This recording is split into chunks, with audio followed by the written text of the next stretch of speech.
I'm going to ask you to do two very uncomfortable things that are difficult to master and essential for your long term success.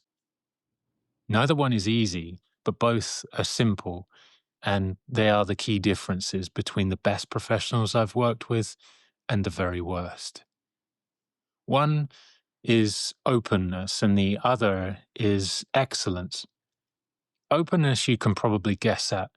It's the idea that newness, especially new ideas which challenge your assumptions and biases, is a good thing. Basically, if you respond to a new way of thinking or an awkward question with cynicism, doubt, or discomfort, you're probably not open in your thinking.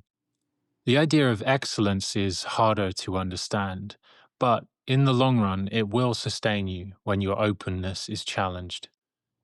Another way to think of excellence is to think of it as love.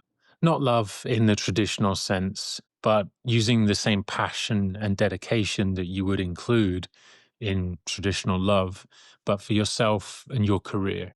Love is a difficult word to use in the workplace, and it's easy to label people who love their work as sycophants, teachers' pets who attempt to impress their managers by going too far. That desperation to please often ends up poisoning their reputation among their peers.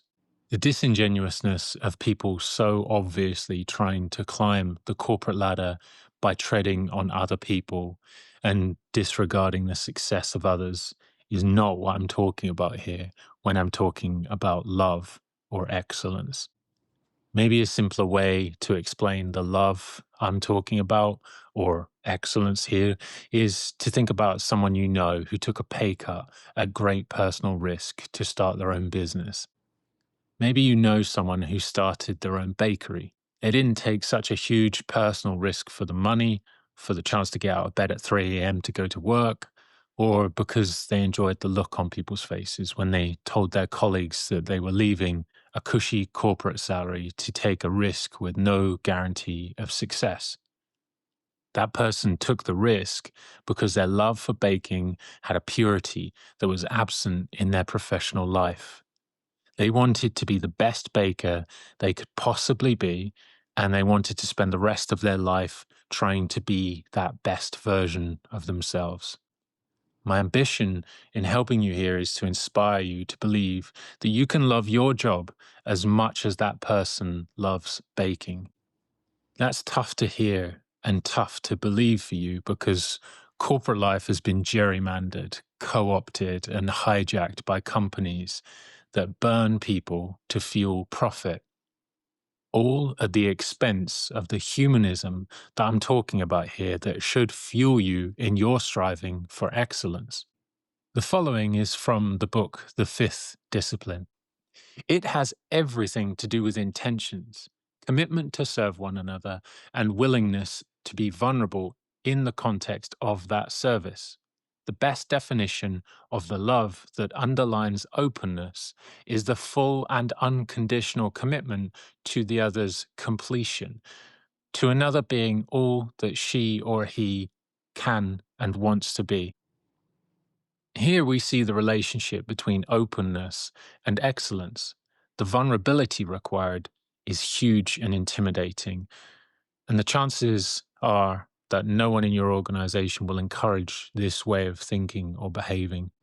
But in the right environment, this is exactly why it will be striking and why it can offer you a distinct advantage in the way that people see and treat you. Because if you can understand which people to trust in your company and you offer openness in your relationships with them, you can build relationships that persist after you leave the room. You will have formed champions who will help build and defend your reputation of excellence in your company.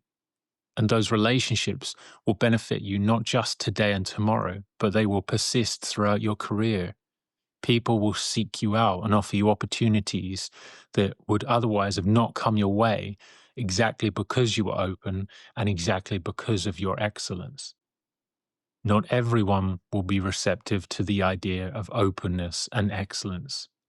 The ever increasing demand for efficiency dictates more investment in today than tomorrow. Your timelines shrink, your expectations increase, your job security diminishes, and the scope of what each of us is being asked to accomplish creeps, seemingly daily.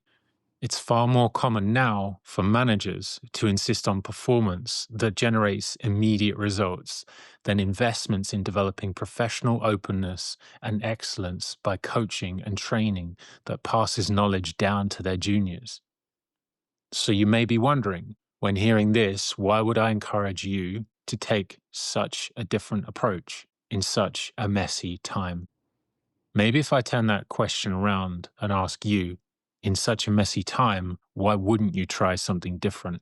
What is it about your approach currently that fails to work so thoroughly, which convinces you you should keep doing it that way? Aside from the obvious, what is it that you feel you have to lose by not trying an approach which centers humanism, openness, and striving for professional excellence that helps get the people you most admire to their successes that you want to replicate? It's tough because things were not always this way. Professionals were not always harried and rushed into an ever increasing race for efficiency.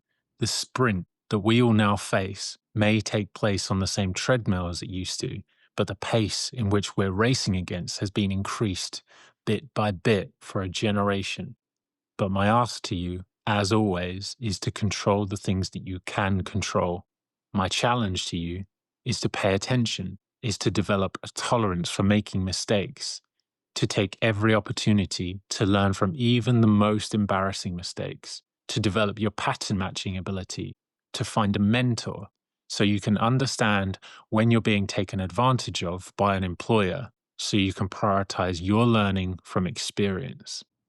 It is through openness and a dedication to becoming more professionally excellent that you will learn not just how to do better, but how to be more useful. Because although people are tone deaf to excellence, results will get you attention, and usefulness always beats perfection.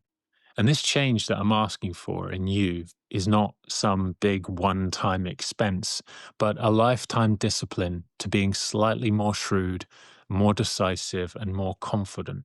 Openness means showing up each day with a clean slate, a keen ear, and a willingness to participate in your discipline, just like that baker believed that they could have their mind changed each day with a new idea. Openness is about looking forward and accepting the possibilities of being wrong all the time in the most novel ways. Excellence is about reducing your tolerance for lowering of standards and diminishing ideals. Excellence means not just getting through the day, getting things done, and being a better baker, but doing them with more finesse, more pride, and by setting a personal standard that meets the seriousness of how you want your name to be thought of in conversations you're not a part of. Because when all is said and done, I want more for you than to have spent a serious amount of time in your life doing mundane work without a serious amount of consideration for the way that you did it and why you did it that way. I want you, at the end of your career, to look back with pride that your name came to be synonymous for hard work and for expertise. If you embrace challenges with this openness and improve the qualities which come to be known as your excellence, you will find greater personal and professional success. Oh, and more money too. It can feel like the world we live in is against individualism, is against you, and wants you to conform to its standards. But you can play an outsized role in improving your luck by the choices you make. Things can improve for you if you make novel changes that make tomorrow better than yesterday.